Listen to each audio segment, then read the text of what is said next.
Okay, so welcome back to another edition of Jews in the News. I apologize. It's beyond my control that holidays, the fall Jewish holidays, all began on Monday night, except for Yom Kippur, but I was a little bit busy that week. Um, so it delayed the start of Jews in the News this fall term. Um, but here we are this evening, and I wanted to talk tonight about the topic, did Israel win the war in Gaza?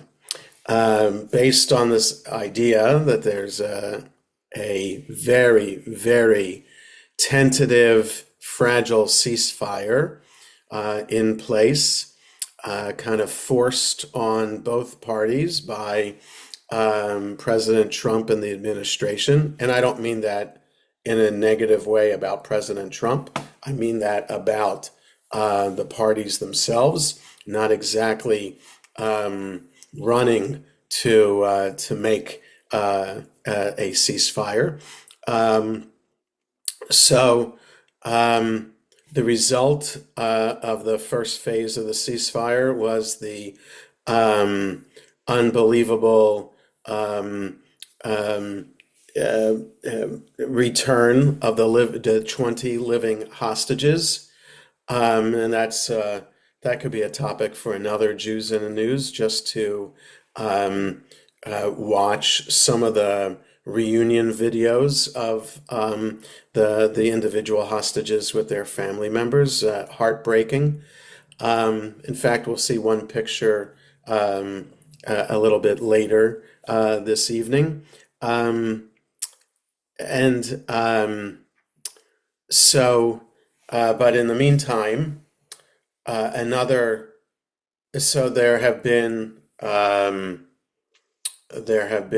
13 bodies of hostages released. The 13th having been released almost as I speak. One more hostage body was returned to Israel and was identified within the last hour or so, positively identified as Tal Chaimi, I think is his last name. So that leaves 15 bodies left to be recovered, and we still pray that they will be found and will be released speedily. So the question is, when a ceasefire occurs, and we hope and pray that it is the first stage towards the end of a formal end to hostilities and the end of war, is this considered a victory for Israel or a defeat? What is it? So to help to come to terms with some of what we might be thinking about, how to react to this, Brett Stevens, who I mostly like to read in the New York Times, posted an op-ed last Tuesday. So it was published October 14th, one day after the 20 hostages came home.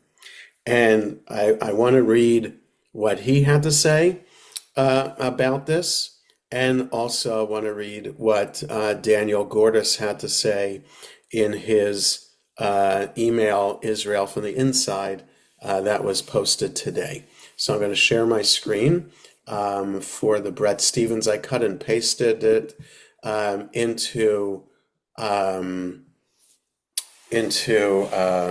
Google document so we wouldn't be distracted by ads and things like that. So he calls it Why Israel Won the War. And though it seems absurd in retrospect, I'm just going to read through it, and I'll stop at various places to make a comment. And as always, with my classes, feel free to interrupt with a question or a comment at any time. So, though it seems absurd in retrospect, there were many in Hamas who believed their massacre on October 7th, 2023 would succeed not just in wounding Israel, but in destroying it. They believed this out of religious fervor. They believed it because they hoped to inspire Hezbollah and Iran to join the battle with their own full-scale attacks. And they believed that Israel, for all its high-tech wizardry, was weak. Just a comment about this. Before Yom Kippur, in fact, as part of my Yom Kippur afternoon study session, I had sent out a link to to a lecture by a journalist, thinker, Haviv Rettig Gur, that was all about Hamas and extremist militant Islamic ideology, specifically about the destruction of Israel, and how the history of it, how far back it goes, and how the struggle will never end. And the point of extremists like Hamas and other groups like that, Islamic Jihad and all of that, the Islamic Brotherhood, will not. Though there might be a temporary lull until they regroup, they will regroup, and they will not stop until Israel is destroyed, or if they are totally destroyed. So we do need to understand that when it comes to Hamas's ideology, the ideology itself will not be destroyed. Hamas itself, even if there's one member of Hamas left, Hamas is not dead. And as long as the ideology stays alive, then Israel will always be under attack by Hamas or the equivalent organization that represents that ideology that insists on Israel's destruction and insists on the ascendancy of Islam above all else. Okay, so it's dangerous. It's kind of like Nazism, but even more so than Nazism. Nazism wasn't exactly a religion. It was an ideology based on a vision of what German nationality looked like, but it wasn't a religion. But what makes Hamas more dangerous, it's an interpretation of a religion. So therefore, it becomes eternal. And it becomes, it is, because it is extremist, it can't be argued against or reinterpreted or watered down. You either buy into it wholeheartedly in the most extreme, or you don't. And once you're in it, then you're in it for life, whether it's giving up your life or you're in it forever. So the Islamic Republic of Iran, different kind of ideologies at stake, different kind of mission, but it's the same idea. Extremist ideology does not die. Okay, so but it also warps one's perception of objective reality to the point where Hamas thought that it could destroy Israel. So the belief turned out to be wrong and fatal, but it wasn't unfounded. After 20 years, you will become weak, and I will attack you, Yahya Sinwar, the mastermind of October 7th, told his Israeli prison dentist about 20 years ago, according to reporting by the New Yorker's David Remnick. right? So Sinwar, 20 years ago, was a prisoner in Israel, learned Hebrew, learned more about what Israel was and Israel's culture, and bided his time until he thought the time was right to attack and to defeat Israel. What Sinwar and others in Hamas saw in Israel was a country prepared to release more than 1,000 Palestinian prisoners, including Sinwar himself, for the sake of a single hostage, Gilad Shalit. A country whose leaders talked tough but tended to be risk averse for fear of upsetting the Israeli public's thirst for prosperity and calm. A country with deep internal fissures, religious versus secular, Jews versus non-Jews, supporters of judicial reform versus opponents, a country anxious about what the rest of the world thought of it, right? So there's a lot that was on Israel's plate, not least of which being a lack of a resolve or unity around a particular idea, right? So and within Hamas, you're forced to be unified around the extremist ideology of Hamas. In a democracy, there is what looked like before October 7th a lack of unity in Israeli society, right? There were people on the streets objecting to the Netanyahu government and protesting the potential judicial reforms. So that looked like the Israeli government was not, like Israeli society was not unified, it was fractured, and it was ripe for attack. All this Sinwar gleaned from closely reading Hebrew language newspapers, a habit he picked up from his many years in Israeli prisons. That may have been his biggest mistake. Journalism in a democracy, particularly Israel's, tends to neglect what's healthy in a society while obsessing over everything that's not. In autocracies, it's the opposite, right? In Western societies, it's rare to read a newspaper where you're only reading good things, right? That newspapers don't sell if they're only talking about good things and people being nice to each other. What sells is the graphic horror that newspapers can have pictures of on the front page and write articles about. The result is that Sinwar was better acquainted with Israel's many self-advertised faults than with its underlying strengths. We'll probably never know whether Sinwar, who was killed by Israeli troops a year ago, this week, that was last week, ever came to grips with the scale of his misjudgment. Israelis did not crumble in the face of his butchery, which he appears to have specifically ordered against soldiers and civilian communities alike, so as to evoke fear in Israelis and destabilize the country, according to a recent report in the Times. They did not limit themselves to several weeks of fighting, as they had in previous wars, or buckle to unceasing international pressure, or surrender most of their war aims for the sake of releasing the hostages. Instead, Israelis rallied and won, at least inasmuch as a lasting victory is ever possible in the Middle East. So now he's going to say how Israel won. They have changed the game with Lebanon and Syria.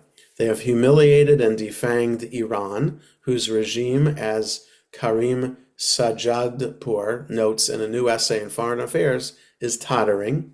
They have gotten back their remaining living hostages without giving up their most important leverage in Gaza, which is the control of its inner perimeter. They have secured the commitment of Muslim countries to a Gaza free from Hamas's governance. If that fails, they have some assurance that Gazans will resist future attempts by Hamas to drag them into another calamitous war. So this turns out to be so far a pipe dream, right? Since he wrote this last week on October 14th, since then Hamas has rounded up any foes within Gaza itself, fellow Palestinians, rounded them up and summarily executed them to show publicly that they still are in charge. They have attacked Israeli soldiers and killed 2 soldiers. That was yesterday. So they haven't put down arms, and they're still and nothing has been done yet with Witkoff and Kushner flying to Israel as we speak, or maybe they're in Israel now, and Vice President Vance is flying to Israel as we speak. Perhaps that their presence will um, force the hands of the ceasefire agreement so that the Arab states can step up. It's been slow in coming, and so there's hope in this. Now, the other things that he said about Lebanon and Syria, that's true, and it's even possible. There's a notorious case of an Israeli spy that infiltrated Syria back in the early 60s, Eli Cohen. Just Google him. Amazing story about this Israeli who agreed to be a Mossad agent and infiltrate Syria, and it's because of him that Israel was able to defeat Syria so quickly in the Six-Day War. That it's possible that Syria will agree to return Eli Cohen's body to Israel. That would be a great, unbelievable achievement with what Israel was able to achieve with destroying Hezbollah or severely weakening Hezbollah and leading to the downfall of the Assad regime. And then of course, what Israel was able to do with Iran in just 12 days, just incredible things. So those things could be included in a victory over Hamas, or at least a victory over the influence that Hamas may have thought it had in the wider Middle East and fellow Arab states. So their supplier, Iran, is severely weakened, and its fellow terrorist organizations, Hezbollah and the Houthis in Yemen, are severely impaired as well. So that certainly could be considered a victory, but over Hamas itself, I think the jury is still out on that, and we're waiting for that. But let's read what else he has to say here. For all this, there's been a heavy price, a shattered Gaza with many thousands of civilian deaths and terrible suffering for those trapped in the crossfire, rising anti-Semitism, a generation of Western progressives joined by growing numbers of cohorts on the far right who think of the Jewish state as the apotheosis of evil. Okay, so the rising anti-Semitism, absolutely, that hasn't gone away after the ceasefire was arranged last week. And progressives who, I just was having a conversation with somebody today from Shul about this, who considers herself a liberal when it comes to political social justice issues, and how was saddened and disappointed after October 7th, 2 years ago, to see these progressives call Hamas freedom fighters and ignore the atrocities that Hamas perpetrated. So the idea that the whole idea of Jewish liberalism or Jewish support for liberal causes and being in the same camp with fellow liberals, we feel, those Jews who feel part of that liberal camp on October 6th, 2023, now feel like there's no place to go, because those very liberals that we thought we had everything in common with have shown their true colors of being anti-Semitic and pro-Hamas. and this could be a discussion for another session too, is about the Mamdani, the mayoral candidate in New York City, and the fact that Rabbi Elliot Cosgrove, in his sermon this past Shabbat, uh, came out unequivocally against Mamdani, saying that he's a threat to the Jews of New York in terms of his political positions and his and Mamdani's ideology. So perhaps at another session we can watch Elliot Cosgrove's sermon to learn more about this whole idea of here's a liberal, Mamdani, and spouting the global intifada and claiming that Israel has perpetrated genocide in Gaza and other things like that. So that's one of the heavy prices.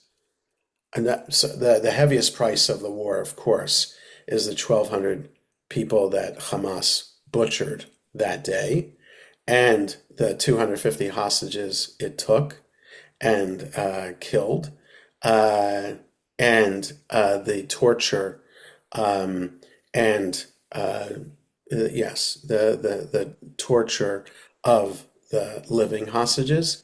Um, that that is the heaviest price, and then everything else that he's talking about here, that's the ripple effect of the heavy price of the war.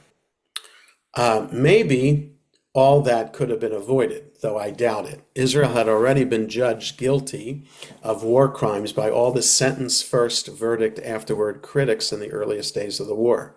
I also doubt most Israelis or supporters of Israel would seriously want to trade Israel's current position for its opposite, strategic defeat, in exchange for Western tea and sympathy, which I think will never, and no matter how much we want to be accepted by the West, we won't. We won't be fully accepted by the West. Centuries of persecution and discrimination, followed by interludes of pity and accommodation, are what drove Jews to establish the state of Israel in the first place. And in fact, I would also argue the only reason the state of Israel exists was allowed to come into existence with the partition plan accepted by the UN in November 1947, and then establishing itself as a state in May of 1948 is because of the Holocaust. I do believe 6 million people had to be killed in the Holocaust in order for the world to allow Israel to exist.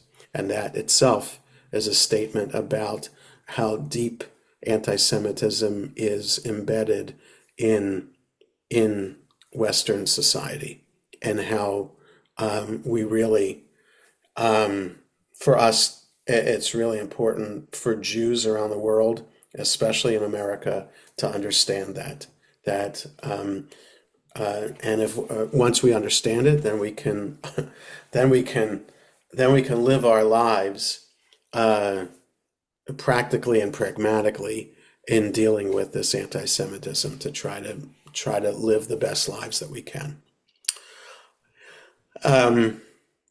It's also what drove them in this war to win, that is, Israel. Much of the analysis of Israel's military strategy has been focused on the hows. How did Israel carry off the pager operation against Hezbollah? How did the Mossad smuggle a bomb into the Tehran safe house where the Hamas leader Ismail Haniyeh was staying? How did Benjamin Netanyahu, the Israeli prime minister, persuade Donald Trump to join in the attack on Iran? And how did Trump use Israel's attack on Hamas's leadership in Doha to engineer the diplomacy that stopped the war? But the how questions are ultimately less revealing than the whys. Why, contrary to what Sinwar believed, did Israel not collapse on October 7th?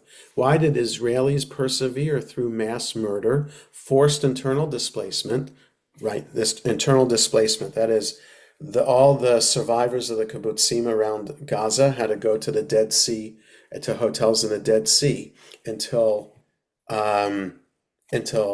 homes were rebuilt for them. Those who lived on the border with Lebanon up north, who were being attacked by Hezbollah, needed to move south until it was deemed safe for them to return. So that's the internal displacement. Um, um, why did Israelis persevere through mass murder, forced internal displacement, ballistic missile attacks, and international isolation? Why was Israel determined to win rather than settle for a premature end to the war that would have left Israel's major enemies mostly unscathed? The answer came to me on an Israeli military base near Gaza, where I met a sergeant who went by the nickname Cholo. Cholo had been DJing raves in Brazil, but returned to Israel immediately after October 7th to serve. I am not supporting this government, he told me, but I will go to the army. The word for this is patriotism, or what Mark Twain called supporting your country all the time, but your government only when it deserves it. Many of the Israeli soldiers who fought and fell in Gaza and other fronts were surely marching against Netanyahu during the protests over the judicial reform. But they came from nearly every political quarter to fight, not out of ideological or partisan conviction, but because Sinwar's aims and methods on October 7th made clear that the stakes were existential.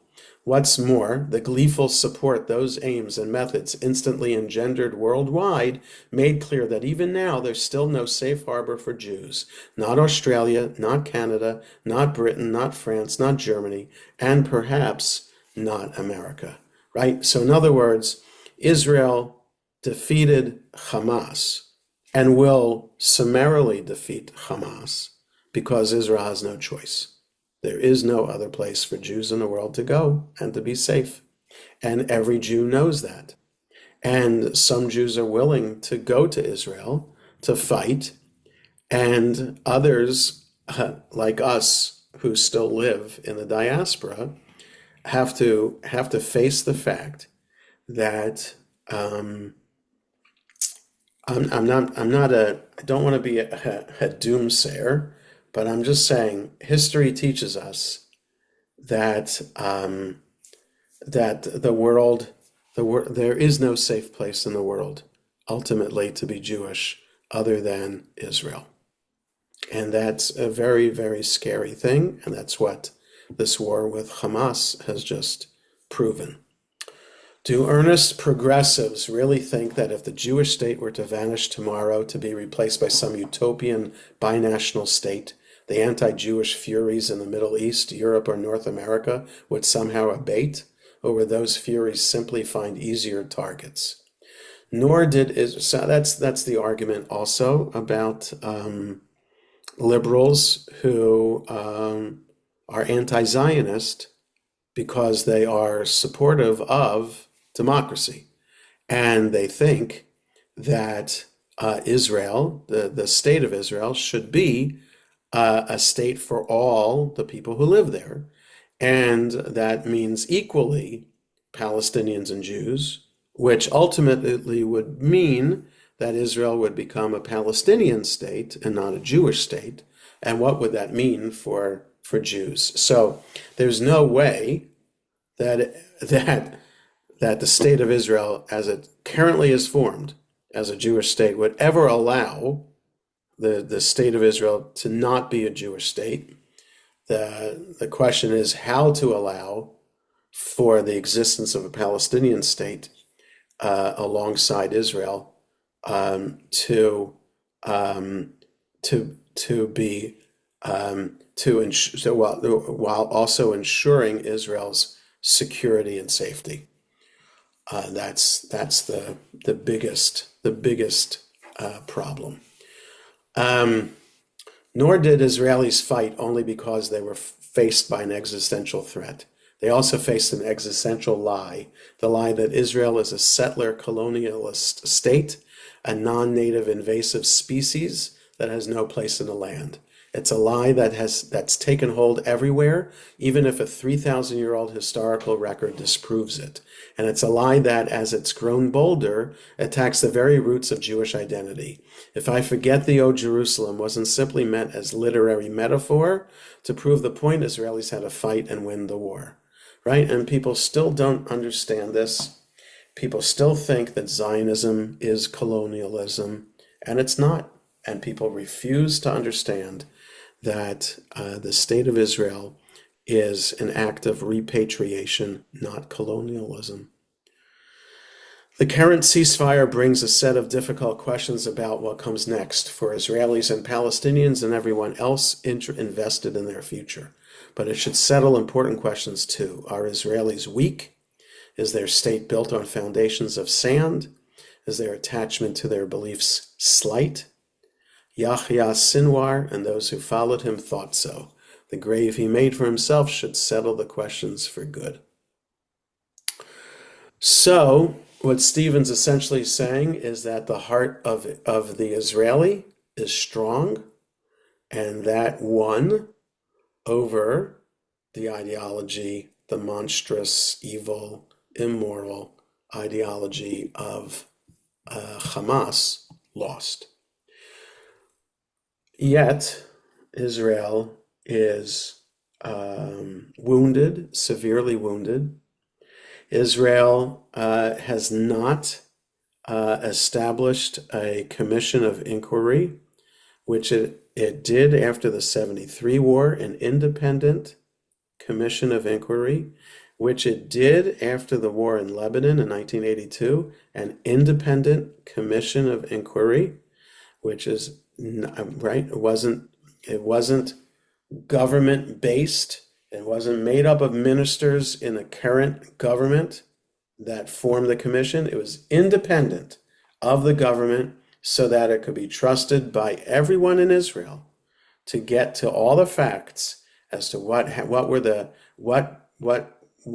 failures that led to the 73 war, what were the failures in the war in Lebanon, and other things that go wrong in government, go wrong with war, and what right now Netanyahu's government is considering forming its own commission that would be founded by the government and made up of the government, and so therefore it will already be suspect. So Israeli society is wounded, and Israeli society until there's a possibility of independence and criticism of Netanyahu and the government and whatever happened that led up to October 7th, 2023. Until that happens, Israel's society will still be wounded. So I want to share one other thing, like I said, from that was in Israel from the Inside today. That also has a couple more things to say about whether Israel won the war, and it's this. Okay, so the way his daily emails work is that he has different kind of subjects that he talks about and brings up. So he just brings up what's new in the news, and he said a photo of Omri Miran, a hostage released last week, has taken Israel by storm. It appeared in the press, in the Times of Israel, for example, as well as all other social media. This is the text above what is likely to become one of those iconic pictures of the end of the war. So this is the hostage. He was with his family. So this is just a picture taken by himself, enjoying the Mediterranean Sea. And just look at the smile on his face, appreciating the sun. And you can just imagine what he endured for the past 2 years. And it's just like that, just letting himself go into, just letting him be with the surf. Just incredible. And so what the Hebrew says here is this. A few days after the disaster almost 2 years ago, she came into our studio. Everything was chaotic then, and it was hard to focus on any one thing. And yet she stood out. Something about her, her restrained calm was different. From the very first moment, she put herself aside. The fact that she was there when it all happened, in her own house, from which she had gone to her neighbor's home, where their daughter was murdered, and from which her neighbor's husband and her own husband were kidnapped, one murdered in captivity, the other surviving against all odds. One sentence of hers has stayed with me since. She said that their eldest daughter, Roni, calls out, "Good night, Daddy," before going to sleep every night. And that was at the beginning. 2 years have passed since then, and she fought for him, for their daughters, for herself. I thought I knew something about human strength until I met her. In her determination, her vulnerability, her sharp humor, and subtle irony, and her unwavering focus, until he would return. And he did return, and this morning he went to the sea. And this picture of his happiness is her victory. To Yishai Lavi Miran, you won. Omri is home. A quiet Shabbat. So this is somebody writing about Omri's wife, who fought for him to come home with the other hostage families. So, did Israel win the war against Hamas? I mean, it's just what I've noticed is just the incredible resiliency and strength that these hostages have when they've returned. Like, how is it that just 3 days after returning from 2 years in captivity, being chained, being tortured, that he's able to look like this? How is that humanly possible? And no matter how much training he had, and every one of them had, by being in the Israeli army, I just can't fathom how somebody can look like that. And I can't fathom also being a spouse of a hostage, being able to fight, and being able to put up a positive front for your children to say, Daddy's going to come home, Daddy's going to come home, and for 2 years. How is one able to do that? So that resiliency, that strength, that inner strength, that incredible personality is a victory. It says something about the human spirit. It says something about the Israeli Jewish human spirit.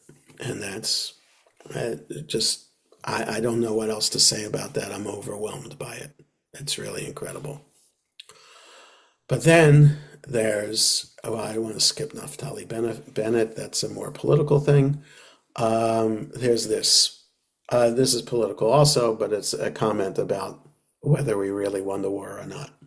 Even before the diplomatic circus yesterday, the tragic killing of 2 soldiers, proving that Hamas is very, very far from disarmed, Bibi's reaction and then Trump's slapping him down, Asaf Sagiv was writing about what he believes the deal really did. That is, the ceasefire deal that Netanyahu signed off on. Sagiv, as we've noted in the past, if one of Israel's most significant conservative public, it is one of Israel's most significant conservative public intellectuals.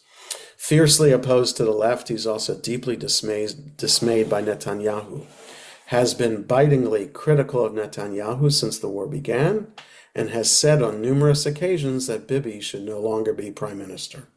So this is somebody who's on the right, who should support Netanyahu, but doesn't. 2 days ago, even before the tragic events in Rafah, that is when the 2 soldiers were killed, here is what Sagiv had to say, making an ironic reference to Netanyahu's promise of absolute victory, right? Because Netanyahu said, we've won. We have a victory over Hamas. So this is what the translation of the Hebrew here. To summarize, the American administration has taken from its vassal state, Israel, any semblance of authority to decide Gaza's future. Given that this administration eats out of Qatar's hand, it means that Hamas's sponsor will continue pulling the strings.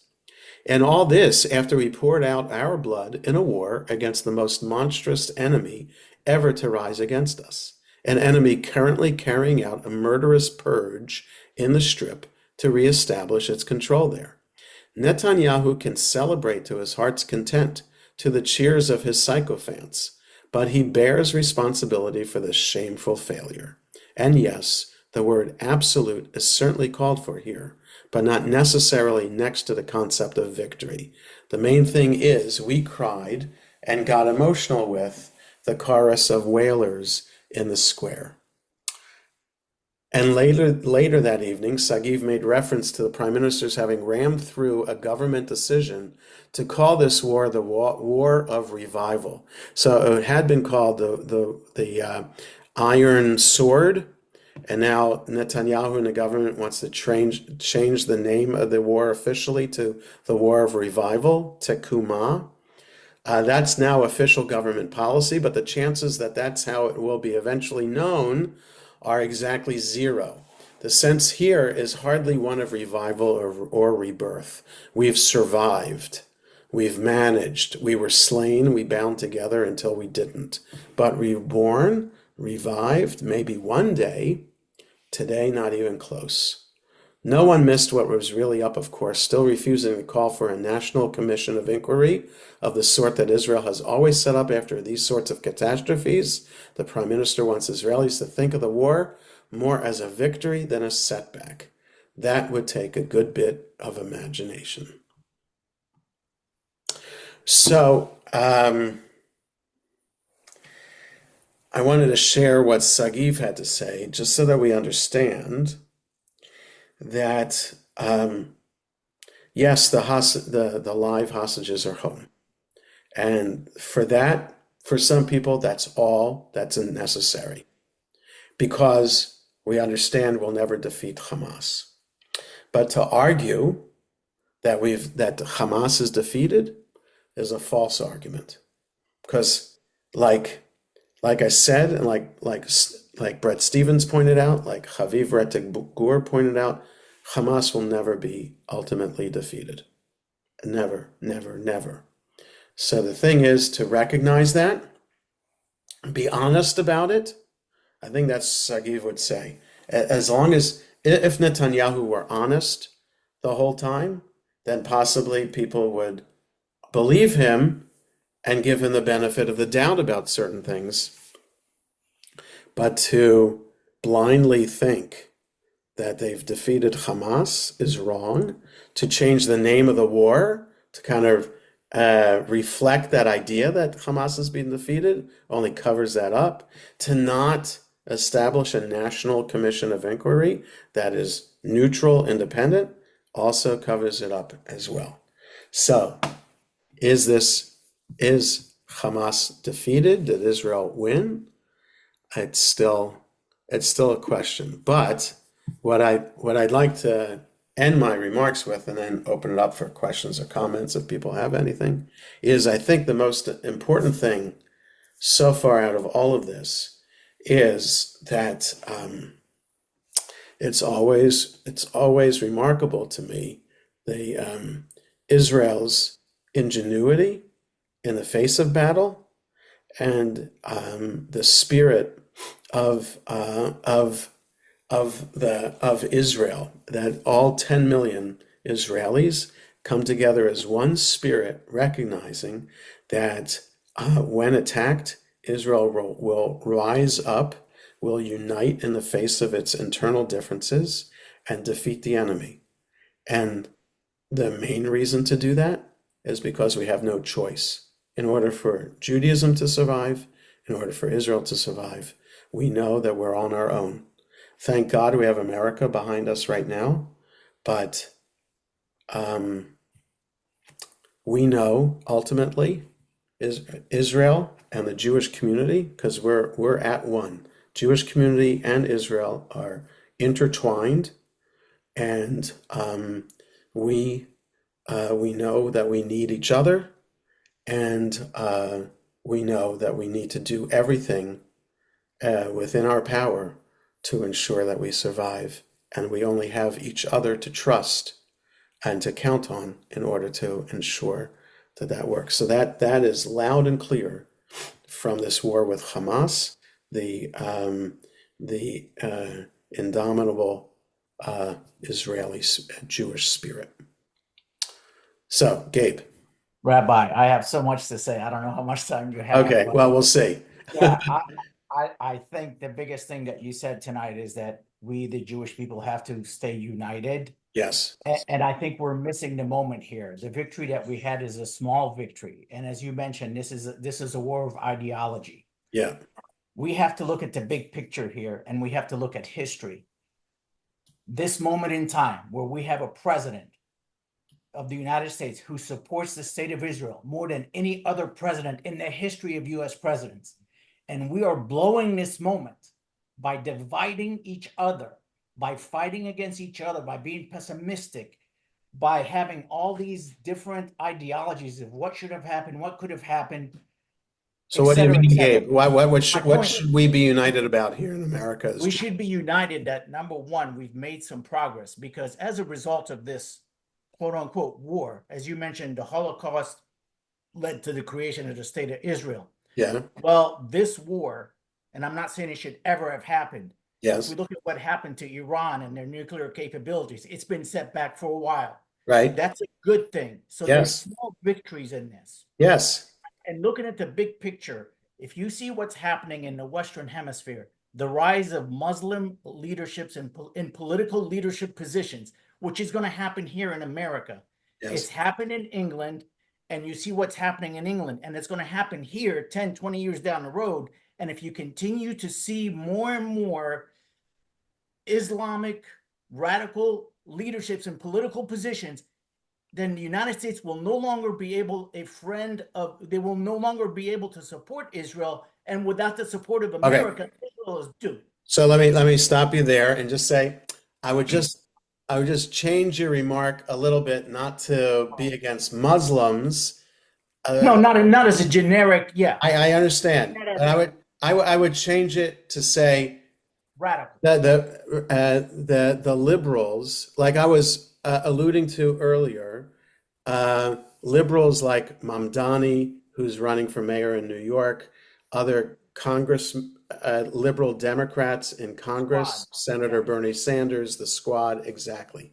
So all of those, that is Jews, American Jews, might be sucked into that kind of ideology because of the social justice issues in terms of healthcare, immigration, things like that, that they stand for, that liberal Jews could stand for and historically have stood for. But if they are radical, then their true colors have come out about their perspective on Israel, right? correct. Senator Bernie Sanders has not been a friend of Israel. The squad has not been friends of Israel. Mamdani, not a friend of Israel, to say the least. So I would agree with you, Gabe, that I think the American Jewish community needs to unite in that fact. Recognize that we've been let down by liberals in the Democratic Party, and that we should be supporting those moderate views, whether Democrat or Republican, Correct. that understand who Hamas is, what terrorism is, and that what the state of Israel is, that the state of Israel is our friend, et cetera, et cetera. So those things, yes, be united in the face of the liberals who are anti-Zionist and anti-Israel. I absolutely agree with you. Our senator was not exactly Yeah, supportive of Chris Van Israel, Hollen, you're but absolutely right, and and Congressman Raskin also neither not was Jamie Raskin when it. right. You're Raskin right. also, yes. So Right. I think the victory for Israel was one thing, they got the hostages back. Yes. Okay.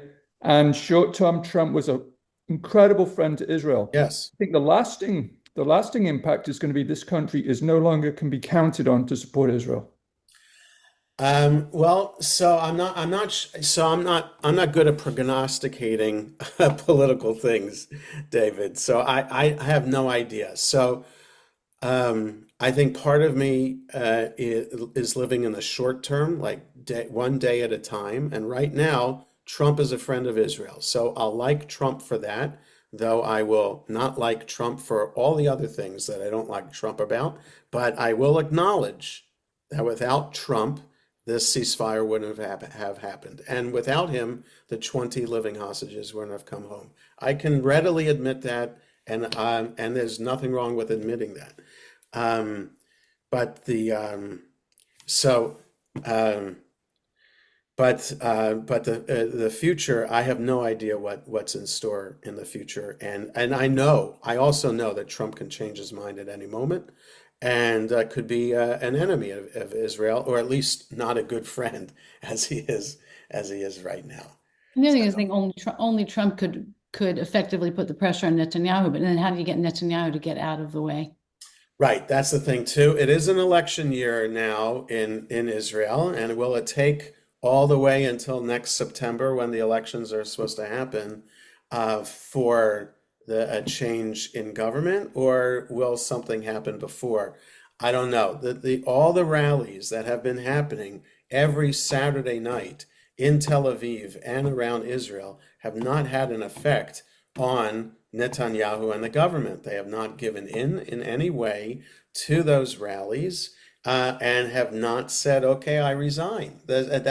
So they've had, and there've been incredible amounts, hundreds of thousands of people at times have been gathered.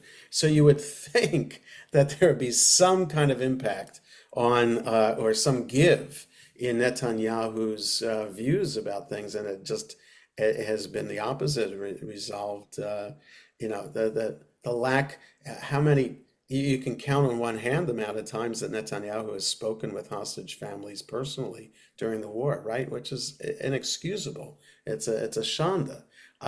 So it's just yeah. There's a lot that needs to happen within Israeli society, and to make significant change, to help heal, to help the country heal, and to uh, but in terms of, whether Trump will continue to use his force of personality to get the Arab states who signed the ceasefire to actually carry out the disarmament of Hamas.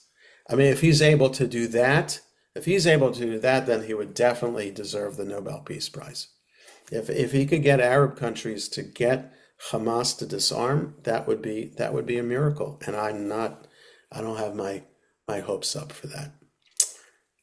Rabbi, if you, One last comment, Gabe, and then we'll all right, call it a yeah, night. I'm sorry. I'm just That's okay. wondering how much the propaganda in the news, because this is another war that Israel's fighting constantly. Yeah, The propaganda in the news, a lot of misinformed yeah, people, including the liberal wing of the yeah, Jewish faith. yeah, Gabe. Here, That's something why they become Israel doesn't get involved in the propaganda and they, social media. I really yes, don't know. because that's a war that it literally affects everything else. And I Right, think, you're and right. I really believe that our enemies are using the propaganda, or at least they're using the political instability in Israel against us. They're using that to their advantage by Yeah, you're creating right. havoc and division within the United States American Jewry. Right, The Jews in America are divided based on propaganda that comes from our enemies, right. and they're doing a great job winning that war. Nobody talks about So, that. so let me just say this, Gabe. So, two things. One is, yes, the one of the terrible consequences of the influence of social media is the lack of the lack of true information that's out there, and the lack of desire of people to read further to gain more information. People don't have patience for that, and people take whatever they see on social media to be fact.